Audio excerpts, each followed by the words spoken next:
Hello students, उम्मीद करता हूँ आप ये बात समझ चुके होंगे कि डीएनए ही जेनेटिक मटेरियल है। Now we are going to study the components of DNA, the structure of the DNA and what included in the DNA. DNA किससे बना होता है? What are the monomers of the DNA? DNA के monomers कौन से हैं and how these monomers are linked with each other.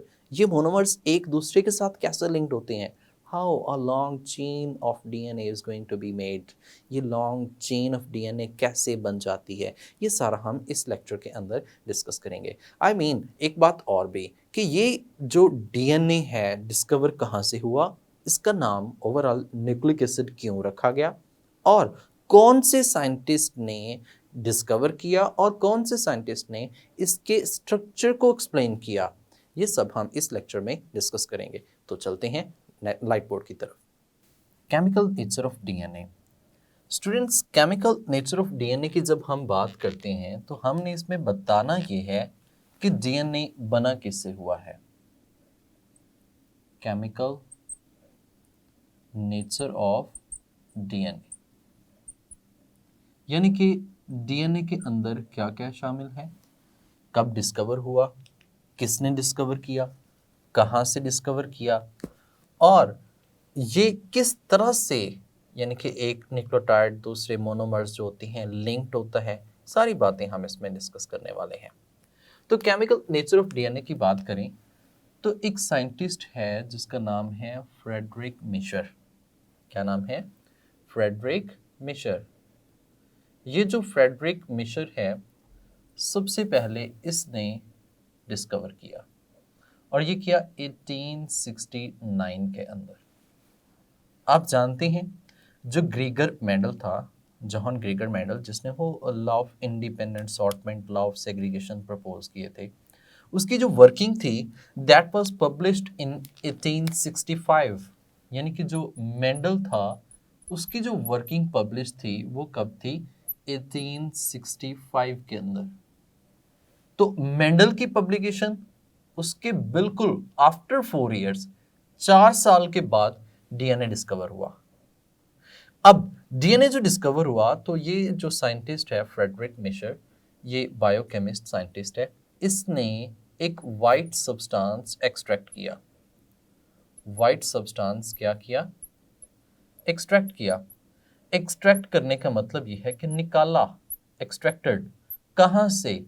From nucleus of sperm cell of fish, यानी कि एक मैन के स्पर्म सेल से, और फिश जो है उससे लिया, न्यूक्लियस से उसने लिया था, न्यूक्लियस ऑफ ह्यूमन स्पर्म और फिश। यानी कि एक फिश का सेल लिया और एक ह्यूमन स्पर्म जो है, इसके न्यूक्लियस से उसने ये वाइट सब्सटेंस जो है वो निकाल लिया। अब चूंकि ये न्यूक्लियस से लिया गया था, सो इसका नाम भी क्या रखा गया? न्यूक्लियन रखा गया। यानी कि उस वक्त फिर हमने इसको न्यूक्लियन के नाम से मेंशन किया। अब ये साइंटिस्ट जो है इसने क्या किया? वाइट सब्सटेंस एक्सट्रैक्ट किया from nucleus of human sperm cell, और फिश सेल जो है उसके न्यूक्लियस से वाइट सब्सटेंस निकाला, और उस वाइट सब्सटेंस का जो नाम है वो क्या रखा गया?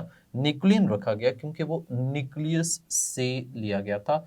और ये काम उसने किया मेंडल के जब उसने पेपर पब्लिश किया था 1865, उसके बिल्कुल 4 इयर्स के बाद ये वर्किंग हो गई। अब देखिए स्टूडेंट्स, चूंकि इसकी नेचर जो थी, इस वाइट सब्सटेंस की जो नेचर थी, नेचर एसिडिक थी, यानी कि दैट वाज नेचर जो थी वो इसकी नेचर एसिडिक थी। सो उसके बाद फिर इस सब्सटेंस को जो नाम दिया गया दैट इज न्यूक्लिक एसिड, यानी कि बाद में फिर जो इसको नेम किया गया वो न्यूक्लिक एसिड नाम रखा गया। अब तक न्यूक्लिक एसिड ही चल रहा है। मतलब ये है कि ये जो न्यूक्लिक एसिड है, अब बाद में साइंटिस्ट जो है उन्होंने वर्किंग स्टार्ट की, और 50 साल तक किसी ने कोई वर्किंग परफॉर्म नहीं की, उन्होंने इसके मुतालिक कोई इंटरेस्ट नहीं लिया। जब उन्होंने इसके मुतालिक कोई इंटरेस्ट नहीं लिया, फिर उसके बाद 1920 के अंदर, यानी कि 1920 के अंदर एक साइंटिस्ट है PA लेविनी, PA लेविनी, इसने क्या किया, इसके एक्सप्लेन किया, स्ट्रक्चर को एक्सप्लेन किया। किसके स्ट्रक्चर को? न्यूक्लिक एसिड के स्ट्रक्चर को। अब इसने जब स्ट्रक्चर को एक्सप्लेन किया तो इसने क्या बताया? इसने बताया कि जो न्यूक्लिक एसिड है that consist upon 3 component. Nucleic acid जो है इसमें कितने कंपोनेंट्स होते हैं? न्यूक्लिक एसिड में 3 कंपोनेंट्स जो हैं वो मौजूद होते हैं। जो मेन कंपोनेंट्स हैं वो 3 हैं। अब ये जो कंपोनेंट्स इसमें मेन हैं 3, वो कौन कौन से हैं? अब अगर हम उनको एनलिस्ट करना चाहें या उनको लिखना चाहें तो हम ऐसा कहते हैं, नंबर 1 जो इसमें मौजूद है दैट इज पेंटोज शुगर, वो इसमें पेंटोज शुगर है। नंबर 2 इसमें जो मौजूद है that is nitrogenous base, nitrogenous base. Number 3 जो इसमें इंक्लूडेड है that is phosphate group, phosphate group. ये मेनली हम कहते हैं कि ये 3 कंपोनेंट्स हैं जो किसके अंदर मौजूद हैं? डीएनए न्यूक्लिक एसिड के अंदर एग्जिस्ट करते हैं। यू नो दैट कि जो न्यूक्लिक एसिड है, बाद में पता चला कि ये न्यूक्लिक एसिड में तो 2 कंपोनेंट होते हैं। बेसिकली एक कंपोनेंट जो इसमें मौजूद है दैट इज डीएनए, और जो दूसरा कंपोनेंट इसमें मौजूद होता है दैट इज आरएनए। इसकी जो टाइप्स हैं वो कितनी हो सकती हैं? 2 टाइप्स हो सकती हैं। तो अब इसमें जो पेंटोज शुगर है इसके अंदर डिफरेंसेस हैं। देखिए, पेंटोज शुगर का अगर हम स्ट्रक्चर ड्रॉ करते हैं तो ये 5 कार्बन्स पर मुश्तमिल एक हमारे पास जो है ये शुगर आती है। 5 कार्बन्स पर मुश्तमिल एक शुगर मौजूद है इस तरह से, दैट्स कार्बन नंबर 5। यानी कि एक हम इस तरह से कह सकते हैं, और एक और मैं ड्रॉ करना चाह रहा हूँ ताकि आपको MCQ यहाँ पे क्लियर हो जाए। अब देखिए, ये 2 जो हैं वो पेंटोज शुगर है। पेंटोज हम इसलिए कह रहे हैं क्योंकि इसमें 5 कार्बन होते हैं। जैसे ये carbon number 1, carbon number 2, carbon number 3, carbon number 4, carbon number 5, same as it is 1 2 3 4 और ये 5। कितने कार्बन है? 5 कार्बन होने की बेस पर हमने इसको पेंटोज शुगर का नाम दिया है। अब देखिए, जो पेंटोज शुगर है इसमें यहाँ पे हाइड्रोक्सिल ग्रुप एग्जिस्ट करता है, यहाँ पे भी हाइड्रोक्सिल ग्रुप एग्जिस्ट करता है, यहाँ पे भी हाइड्रोजन है, ठीक है, और यहाँ पे भी एक हाइड्रोक्सिल ग्रुप है और एक हाइड्रोजन है, ठीक है। सेम एज इज यहाँ पे भी CH2 और OH जो है एग्जिस्ट कर रहे हैं। सेम यहाँ पे भी CH2 OH एग्जिस्ट कर रहे हैं। हाइड्रोक्सिल ग्रुप और हाइड्रोजन एग्जिस्ट कर रही है। यहाँ पे हाइड्रोजन है, इधर भी हाइड्रोजन है, यहाँ पे भी और यहाँ पे भी, लेकिन यहाँ पे हाइड्रोजन है और यहाँ पे हाइड्रोक्सिल ग्रुप है, यहाँ पे भी हाइड्रोजन है। Students, what's the difference between these two? There is only one difference. क्या डिफरेंस है? या जरा नोट कीजिएगा, अब यहाँ पे जरा ना इसको नोट कीजिएगा कि यहाँ पे हाइड्रोक्सिल ग्रुप लगा हुआ है जबकि यहाँ पे सिर्फ हाइड्रोजन लगा हुआ है। ये जो हाइड्रोजन लगा हुआ है यहां से ऑक्सीजन रिमूव्ड है। सो पेंटोज शुगर है तो पेंटोज शुगर को हम राइबोज के नाम से मेंशन करते हैं। किस नाम से? राइबोज। तो जो राइबोज है जो कि नॉर्मल जिसके अंदर तमाम हाइड्रोक्सिल ग्रुप हाइड्रोजन्स मौजूद हैं, ये राइबोज कहलाती हैं। And that ribose is present in RNA। ये RNA के अंदर मौजूद होती है, इसीलिए इसका नाम राइबोन्यूक्लिक एसिड रखा गया। जबकि अगर हम बात करें एक और राइबोज शुगर की, इस राइबोज में यहां पर ऑक्सीजन रिमूव्ड है फ्रॉम कार्बन नंबर 2 प्राइम। ये जो ऑक्सीजन रिमूव्ड है that is known as deoxyribose. तो अब हमने इसको क्या नाम दिया है? डीऑक्सीराइबोज का नाम दिया है। ये जो डीऑक्सीराइबोज है that is present in DNA। ये किस में मौजूद होती है? DNA के अंदर मौजूद होती है। सो इसका नाम जो रखा गया डीऑक्सीराइबोन्यूक्लिक एसिड रखा गया। तो यहां पे ये जो दो टाइप्स हमारे पास मौजूद हैं, एक राइबोन्यूक्लिक एसिड है और दूसरा जो है डीऑक्सीराइबोन्यूक्लिक एसिड मौजूद है। तो इसमें डिफरेंस कहाँ पे है? फ्रॉम कार्बन नंबर 2 प्राइम जो है उसमें डिफरेंस है कि कार्बन नंबर 2 प्राइम जो एक है उस पे हाइड्रोक्सिल ग्रुप मौजूद है, जबकि जो डीऑक्सीराइबोज है यहां से एक ऑक्सीजन रिमूव्ड है। डी का मतलब होता है रिमूव, निकालना, डीऑक्सी ऑक्सीजन को रिमूव करना। तो डीऑक्सीराइबोज यानी कि राइबोज शुगर से ऑक्सीजन को रिमूव करके जो हमने पेंटोज शुगर बनाई है वो डीऑक्सीराइबोज है। That is just and only present in DNA, सिर्फ और सिर्फ वो डीएनए में मौजूद होती है। चलें नेक्स्ट कंपोनेंट की तरफ चलते हैं। नेक्स्ट कंपोनेंट जो आता है हमारे पास that is nitrogenous base. Students जो नाइट्रोजनस बेस है ये हमारे पास ऑलरेडी यहाँ पे ड्रॉन है। एक प्यूरीन है और दूसरी कौन सी है? पायरिमिडीन है। जो प्यूरीन है इनको हम डबल रिंग्ड भी कहते हैं क्योंकि इसमें दो रिंग जो है वो मौजूद होती, तो that is known as double ringed. ये जो है पायरिमिडीन इनको हम सिंगल रिंग्ड के नाम से भी मेंशन किया जाता है क्योंकि इसमें एक ही रिंग मौजूद होता है। सो प्यूरीन्स डबल रिंग और पायरिमिडीन्स सिंगल रिंग्ड। ऐसे याद रख सकते हैं, प्यूरीन छोटा वर्ड है और इसमें दो डबल रिंग्ड है, दो रिंग्स है, बड़ा यानी कि इसका स्ट्रक्चर है, जबकि पायरिमिडीन बड़ा वर्ड है, लफ्ज यानी कि पढ़ने में लेंथी है और इसमें एक एक सिंगल एक एक यानी कि स्ट्रक्चर जो है वो रिंग मौजूद होता है। स्टूडेंट यहाँ पे कुछ फैक्ट्स नोट करते हैं। जो प्यूरीन डबल रिंग है उसका जो नाम है एडेनिन और इसको हम रिप्रेजेंट करते हैं ए से। जो ग्वानिन है इसको हम रिप्रेजेंट करते हैं जी से। सेम पायरिमिडीन जो सिंगल रिंग्ड है साइटोसिन इसको हम सी से रिप्रेजेंट करते हैं, यूरासिल को यू से रिप्रेजेंट करते हैं और थाइमीन को टी से रिप्रेजेंट करते हैं। देखिए जो प्यूरीन है इनके अंदर फैक्ट ये है कि 4 नाइट्रोजन 1 2 3 4 नाइट्रोजन रिंग के अंदर मौजूद हैं और एक नाइट्रोजन बाहर है। सेम अगर हम इसकी बात करें तो 4 नाइट्रोजन रिंग के अंदर हैं और एक नाइट्रोजन बाहर है, तो टोटल 5 नाइट्रोजन जो हैं वो प्यूरीन्स में मौजूद हैं, जबकि 4 रिंग्स के अंदर हैं और एक रिंग से बाहर है।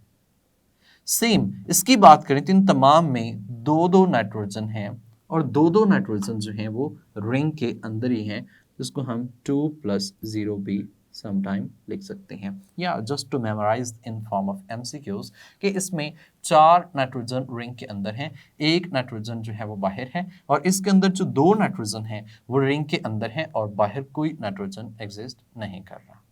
या वैसे कह सकते हैं यहाँ पे इसमें 2+1 है और ये एक्सेप्शनल केस है हमारे पास, यानी कि साइटोसिन 2+1 है। जबकि अगर हम यूरासिल की बात करें कोई नाइट्रोजन बाहर नहीं है, थाइमिन की बात करें कोई नाइट्रोजन बाहर एग्जिस्ट नहीं करता, तो that is for uracil and thymine and that is for cytosine. ये साइटोसिन के लिए आप कह सकते हैं क्योंकि इसमें ये जो है ग्रुप बाहर एग्जिस्ट कर रहा है। एमसीक्यू पॉइंट ऑफ व्यू से नाइट्रोजन का नंबर जो है वो पूछा जा सकता है। फर्दर जब आप इसमें लॉन्ग क्वेश्चंस अटेम्प्ट करते हैं तो उस वक्त आपको ये ड्रॉ करना पड़ना है। ड्रॉ करने के लिए मैं कुछ चीज़ें बताता हूँ, जैसे कि यहाँ पे ये नंबरिंग दी गई है, इसमें एक 6 कॉर्नर है और एक 5 कॉर्नर है। एक मेमोराइज कर सकते हैं, जैसे यहाँ से आप स्टार्ट करें CN CN CN CN C, यानी कि अल्टरनेटिव फॉर्म में यहाँ पे मेंशन किया गया, सेम एज इट इज। यहाँ पे देखिए CN CN CN CN C, तो ये अल्टरनेटिव फॉर्म में इसमें CN कार्बन नाइट्रोजन आए हुए हैं। नंबरिंग की बात करें तो 1 2 3 4 5 6 एक कॉर्नर में एंड 7 8 9 दूसरे कॉर्नर में, सेम एज इट इज इसमें भी ऐसा ही है। जबकि इसकी बात करें इन तीनों का बेसिक स्ट्रक्चर सेम है, यानी कि यहाँ पे देखिए double C double C double C यानी कि डबल बॉन्ड इनमें मौजूद है और बाकी यानी कि बेसिक स्ट्रक्चर सेम है, जस्ट वेरिएशंस हैं। तो इनके अंदर ये जो फंक्शनल ग्रुप्स लगे हुए हैं इनके अंदर छोटी छोटी वेरिएशंस हैं, ये आपने मेमोराइज करनी है खुद से। तो स्टूडेंट्स यहाँ पे एक बात और नोट कीजिएगा, जो होते हैं आरएनए, आरएनए के अंदर यूरासिल एग्जिस्ट करता है, यानी कि uracil is just and only present in RNA में मौजूद होता है। जबकि थाइमिन की बात करें तो thymine just and only present in DNA, यानी कि that is present only in DNA. तो मेमोराइज कीजिएगा कि जब भी हम आरएनए की बात करेंगे तो आरएनए के अंदर जो नाइट्रोजनस बेस एग्जिस्ट करेगी वो 4 टाइप्स की एग्जिस्ट करेंगी, जिसमें एडेनिन, गुआनिन, साइटोसिन, यूरासिल होगी। जबकि हम बात करें डीएनए की तो उसमें भी 4 टाइप्स की नाइट्रोजनस बेस एग्जिस्ट करेंगी, जबकि एडेनिन, गुआनिन, साइटोसिन और थाइमिन। यानी कि एक पॉइंट ये है कि अगर हम बात करें आरएनए की तो आरएनए में कभी भी थाइमिन नहीं हो सकती। जब हम बात करें डीएनए की तो डीएनए के अंदर कभी भी यूरासिल एग्जिस्ट नहीं करेगी। यानी कि ये सिर्फ और सिर्फ आरएनए में है और थाइमिन सिर्फ और सिर्फ डीएनए के अंदर एग्जिस्ट करती है। That is the difference between RNA और डीएनए के दरमियान में नाइट्रोजनस बेसिस का डिफरेंस आप यहाँ पे लिख सकते हैं।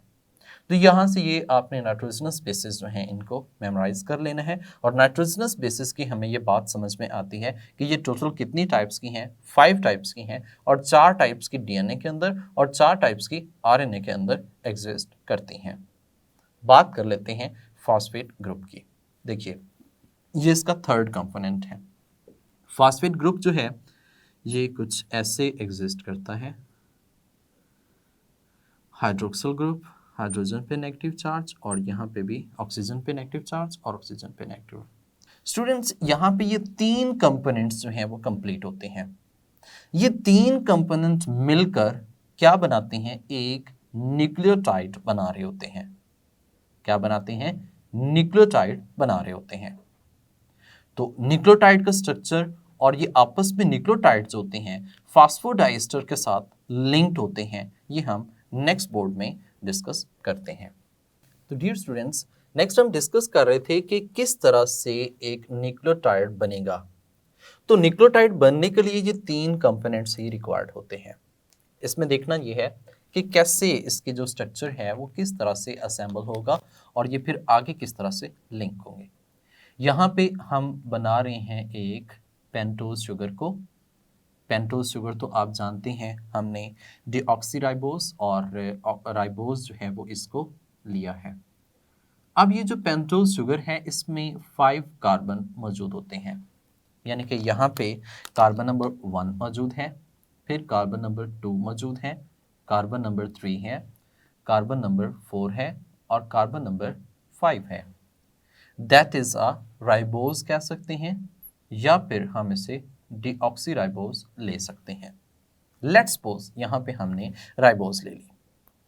अब देखिए जो ये कंपोनेंट्स हैं, पेंटोज शुगर और दूसरा नाइट्रोजनस बेस, तीसरा फॉस्फेट ग्रुप, अभी जो लिंक करेगा नाइट्रोजनस बेस लिंक करेगी। Nitrogenous base always carbon number 1 पर अटैच होगी, कार्बन नंबर 1 पर अटैच होगी। यहाँ पे देखा जाए तो कार्बन नंबर 1 ये है, और जैसे ही कार्बन नंबर 1 जो है इसके साथ नाइट्रोजनस बेस लिंक करेगी। ये नाइट्रोजनस बेस 2 तरह से हो सकती है और ये लिंक भी N के साथ, नाइट्रोजन के साथ लिंक करेगी, और ये डबल रिंग भी हो सकती है और सिंगल रिंग भी हो सकती है, यानी कि प्यूरीन्स भी हो सकती है और पायरिमिडीन्स भी हो सकती है। ये कहाँ पे अटैच करेगी, कार्बन नंबर 1 के ऊपर। स्टूडेंट एक बात नोट कीजिएगा, जो नाइट्रोजनस बेस है, यानी कि ये जो हमारे पास मौजूद है N बेस, या हमने इसको नाइट्रोजनस बेस के नाम से मेंशन किया हुआ है, नाइट्रोजनस बेस, इधर इट इज पायरिमिडीन, इधर इट इज प्यूरीन, कोई भी हो सकती है। ये ऑलवेज कार्बन नंबर 1 पर बाइंड करेगी। इंपॉर्टेंट MCQ भी है। अब इसके अंदर भी कार्बन मौजूद हैं, जैसे कि ये 1 2 3 4 5 और इस तरह से 6 हो सकता है। तो अब ये भी कार्बन नंबर मौजूद हैं इसके अंदर भी और इसके अंदर भी कार्बन मौजूद हैं। तो हम अगर कार्बन को डिफरेंस करना चाहें कि राइबोज के कार्बन कौन से हैं, नाइट्रोजनस बेस के कार्बन कौन से हैं, तो हम इन पे प्राइम लगा लेते हैं। क्या लगा लेते हैं? प्राइम। अब अगर मैं ये बात करूं कार्बन नंबर 3 प्राइम, तो आप समझेंगे कि ये मैं राइबोज की बात कर रहा हूं। वैसे अगर कहा जाए 3, तो वो 3 किसके रिलेटेड होगा? नाइट्रोजनस बेस से रिलेटेड होगा। सो कार्बन नंबर्स को डिफरेंस करने के लिए हम इस पे प्राइम का डॉट जो है वो लगा लेते हैं। तो नाइट्रोजनस बेस हमेशा कार्बन नंबर 1 प्राइम पर अटैच करेगी। जबकि बात करें फास्फेट ग्रुप की, तो phosphate group always bind with carbon number 5 prime. Student एक बात नोट कीजिएगा, हमने पढ़ा कि ये जो कार्बन नंबर 5 है, कार्बन नंबर 5 पर हाइड्रोक्सिल ग्रुप मौजूद है।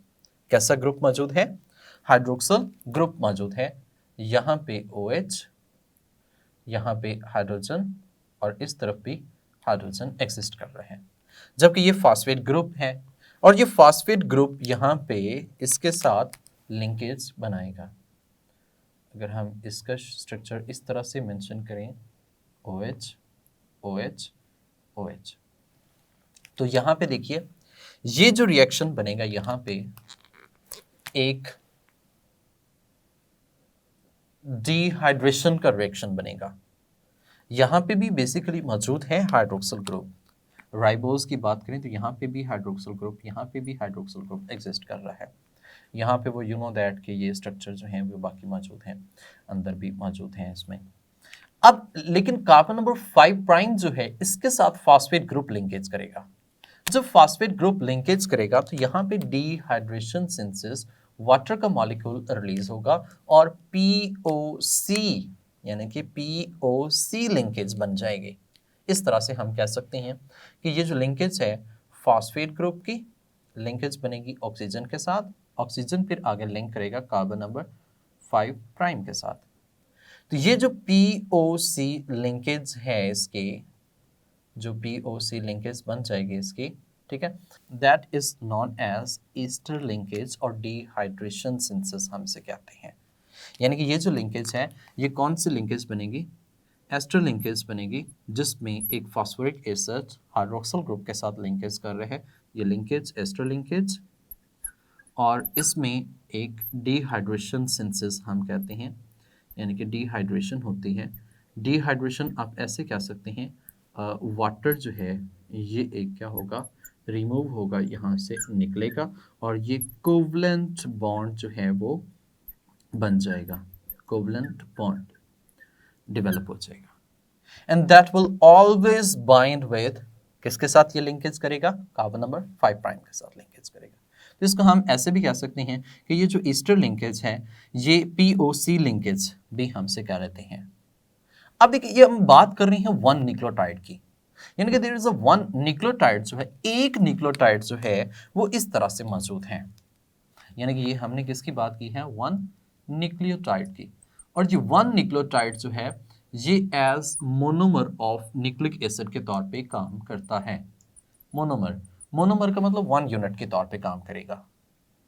अब ये एक न्यूक्लियोटाइड है, when it will join with another, जब ये दूसरे के साथ ज्वाइन करेगा हम इसे डाई न्यूक्लियोटाइड के नाम से मेंशन करेंगे। 3 ज्वाइन करेंगे तो ट्राई न्यूक्लियोटाइड, 4 ज्वाइन करेंगे तो टेट्रा न्यूक्लियोटाइड। इस तरह से जितने लेंथी होते जाएंगे अल्टीमेटली ये पॉली न्यूक्लियोटाइड स्ट्रेन जो है वो बन जाएंगे। अब हमने देखना ये है कि एक न्यूक्लियोटाइड दूसरे न्यूक्लियोटाइड के साथ किस तरह से लिंक करता है।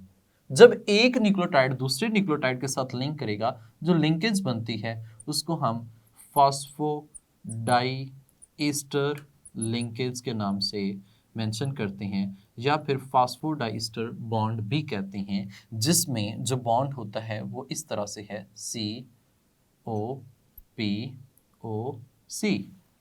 याद रखिएगा यहाँ पे जो लिंकेज बनेगी वो ऐसी है कि ये एक तरफ कार्बन नंबर 3 प्राइम होगा, एक तरफ कार्बन नंबर 5 प्राइम होगा। एक फॉस्फेट दो कार्बन, दो हाइड्रोक्सिल ग्रुप के साथ दो लिंकेज बनाता है, ये दोनों ईस्टर लिंकेज, तो इसलिए हमसे फास्फोडाइईस्टर लिंकेज के नाम से मेंशन करते हैं। देखिए स्टूडेंट्स, यहाँ पे हम इसे ब्रीफ सा ड्रॉ कर लेते हैं कि कैसे। ये एक फॉस्फेट, ये एक हमारे पास पेंटोज शुगर जो है वो मौजूद है। इस पेंटोज शुगर पर यहाँ पे नाइट्रोजनस बेस लिंक है। यू नो दैट यहाँ पे ये जो है ये बेस है, ये राइबोस पेंटोज शुगर है, ये कार्बन नंबर 5 प्राइम आप कह सकती हैं, और इसके ऊपर जो लिंकेज है वो तो मौजूद है इसकी यहाँ पे हाइड्रोक्सिल ग्रुप एक तरफ, ऑक्सीजन, और ये भी हाइड्रोक्सिल ग्रुप इस तरह से। अब ये एक मौजूद है, यहाँ पे ये 3 प्राइम मौजूद है। स्टूडेंट ये एक है और 3 प्राइम पे भी आप जानते हैं कि हाइड्रोक्सिल ग्रुप एग्जिस्ट कर रहा है। अब दूसरा जो नया न्यूक्लियोटाइड लिंक करेगा वो यहां से इसी के साथ लिंकेज बनाएगा, यानी कि यहां पे हम कह सकते हैं ऑक्सीजन, फिर फॉस्फेट, ये वाला फॉस्फेट, ठीक है, और ये फॉस्फेट फिर आगे इसके ऑक्सीजन के साथ अटैच होगा, फिर ये आगे इस तरह से कार्बन नंबर C5 प्राइम पे अटैच होगा, और ये कार्बन नंबर 5 प्राइम जो है ये हम कहते हैं एक नेक्स्ट न्यूक्लियोटाइड के साथ जो है वो लिंकेज करेगा, और यहाँ पे एक और नाइट्रोजनस बेस हो सकती है। लेट्स सपोज यहाँ पे अगर साइटिडीन है तो यहाँ पे थाइमिडीन हो सकती है या यूरासिल या कोई भी हो सकती है, नॉट नेसेसरी। तो इस तरह से ये एंड जो है वो फिर कौन सा है 3 प्राइम, और 3 प्राइम अगेन हाइड्रोक्सिल एंड जो है वो रखता है। अब ऊपर वाला एंड जो है वो कौन सा है 5 प्राइम। इस तरह से एक न्यूक्लियोटाइड का स्ट्रैंड्स बन जाएगा, दैट स्ट्रैंड एक एंड उसका 5 प्राइम होगा और दूसरा एंड क्या होगा 3 प्राइम होगा, क्योंकि इसमें जो एंड है वो 3 प्राइम का है, इसमें जो एंड है वो कौन सा है 5 प्राइम का है। और यहाँ पे ये जो लिंकेज बनी है जिसमें एक फॉस्फेट ने 2 ऑक्सीजन 2 हाइड्रोक्सिल ग्रुप के साथ लिंकेज बनाई है, that linkage is known as, ये जो COP POC जो ये लिंकेज है that is known as phosphodiester linkage। Phospho हम इसलिए कहते हैं क्योंकि ये फॉस्फेट बनाता है, और डाई का मतलब 2 है, और ईस्टर का मतलब ये ईस्टर लिंकेज बनी है। ये फॉस्फोडाइस्टर बॉन्ड भी कह सकती हैं, फॉस्फोडाइस्टर लिंकेज भी कह सकती हैं, जिसमें एक न्यूक्लियोटाइड दूसरे न्यूक्लियोटाइड के साथ क्या कर रहा है लिंकेज बना रहा है। तो इस तरह की लिंकेज कोवलेंट बॉन्डेड, यानी कि दो न्यूक्लियोटाइड डाइन्यूक्लियोटाइड, इस तरह से फिर ये एंड पे और ऐड हो सकती हैं, इस तरह से आगे एडिशन हो सकता है। सो ये बहुत लंबी जब चेन बन जाती है तो उस चेन को हम पॉलीन्यूक्लियोटाइड के नाम से मेंशन कर सकते हैं, यानी कि ये एक पूरा चेन जो है वो एक ओवरऑल जो है डेवलप हो जाएगी। तो स्टूडेंट इस लेक्चर में हमने क्या डिस्कस किया है, डिस्कस ये किया है केमिकल नेचर ऑफ डीएनए में कि इसको सबसे पहले किसने डिस्कवर किया था, कब डिस्कवर किया, उसके बाद फिर जो पीए लेविनी है उसने इसके स्ट्रक्चर को एक्सप्लेन करने की कोशिश की, बताया कि इसमें ये कंपोनेंट्स हैं, ये कंपोनेंट्स इस तरह से ऑर्गेनाइज होकर इसके एक मोनोमर बनाते हैं न्यूक्लियोटाइड, और ये न्यूक्लियोटाइड आपस में लिंक करके एक पूरी चेन बनाते हैं जिसको हमने पॉलीन्यूक्लियोटाइड चेन के नाम से मेंशन किया। नेक्स्ट हमने ये डिस्कस करना है कि ये जो चेन है, ये स्ट्रैंड जो हैं, ये आपस में किस तरह से ऑर्गेनाइज्ड हैं, इनका स्ट्रक्चर जो है ओवरऑल कैसे है। तो वो एक मॉडल प्रपोज किया गया है, वो देखते हैं नेक्स्ट वीडियो के अंदर। डियर स्टूडेंट्स, उम्मीद करता हूँ कि ये लेक्चर आपको बहुत इंटरेस्टिंग लगा होगा, क्योंकि हमने हर कंपोनेंट को सेपरेटली डिस्कस किया और इसमें मल्टीपल MCQs भी हैं, और वो मल्टीपल MCQs आपने ड्यूरिंग द लेक्चर ज़रूर नोट किए होंगे। सो नेक्स्ट हमारे पास बात ये है कि कैसे ये स्ट्रक्चर कैसे, और इसके अंदर जो एडिनिन, थाइमिन, ग्वानिन, साइटिडीन है, इनकी अमाउंट क्या है, और इसका स्ट्रक्चर डबल हेलिकल है तो वो कैसे डिटरमिन किया गया, किसने डिटरमिन किया गया, that will be studied in next lecture. तब तक के लिए अल्लाह हाफिज़, टेक केयर ऑफ़ योरसेल्फ।